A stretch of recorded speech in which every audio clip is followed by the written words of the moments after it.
అదే RTV app వార్తల్ని క్షణాల్లో చదివే అవకాశం ఉంటుంది. ఒక న్యూస్ పేపర్, ఒక టెలివిజన్ ఛానల్ మీ చేతుల్లో ఎప్పుడూ ఉంటాయి. కేంద్ర ప్రభుత్వం నిర్వహించినటువంటి నీట్ పరీక్షలలో ఈ నెల 4న దానికి సంబంధించినటువంటి రిజల్ట్ విడుదల చేయడం జరిగింది. దాంట్లో భాగంగానే ఈరోజు నీట్ పరీక్షకు సంబంధించినటువంటి పేపర్లు ఈరోజు 30 లక్షలకి అమ్ముకొని లీక్ చేయడం వల్ల ఈరోజు 24 లక్షల మంది విద్యార్థులు అనేక ఇబ్బందులు పడవలసిన పరిస్థితి ఈరోజు మనము కేంద్రంలో చూస్తూ ఉన్నాం. విద్యార్థి తల్లిదండ్రులు లక్షల రూపాయలు పెట్టి ఈరోజు విద్యార్థులను చదివిస్తే ఈరోజు ఈరోజు కేంద్ర ప్రభుత్వం వాటిని అమ్ముకొని కేవలం 10-20 మందికే సీట్లు వచ్చే విధంగా ఈరోజు కేంద్ర ప్రభుత్వం నిర్వహిస్తూ ఉంది.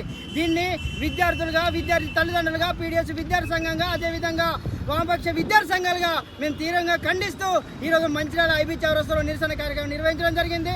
దాంట్లో భాగంగానే ఏదైతే నీటికి సంబంధించినటువంటి పేపర్లను లీకేజ్ చేసిండ్రో వారిని శిక్షించాలని, అదేవిధంగా వారికి బాధ్యత నరేంద్ర మోడీ బాధ్యత వహించాలని, అదేవిధంగా నీటి పరీక్షలను మళ్ళీ నిర్వహించాలని చెప్పేసి మేము పీడిఎస్ విద్యార్థి సంఘంగా, అదేవిధంగా వామపక్ష విద్యార్థి సంఘాలుగా డిమాండ్ చేస్తున్నాం. దీనిపైన ప్రభుత్వం స్పందించకపోతే దేశవ్యాప్తంగా ఆందోళన నిర్వహిస్తామని చెప్పేసి ఈ సందర్భంగా ప్రభుత్వాన్ని హెచ్చరిస్తా ఉన్నాం. మరిన్ని వీడియోస్ కోసం ఛానల్ ని సబ్స్క్రైబ్ చేయండి. లేటెస్ట్ అప్డేట్స్ కోసం వాట్సాప్ ఛానల్ ని ఫాలో చేయండి. అండ్ లింక్ డిస్క్రిప్షన్ లో ఉంది.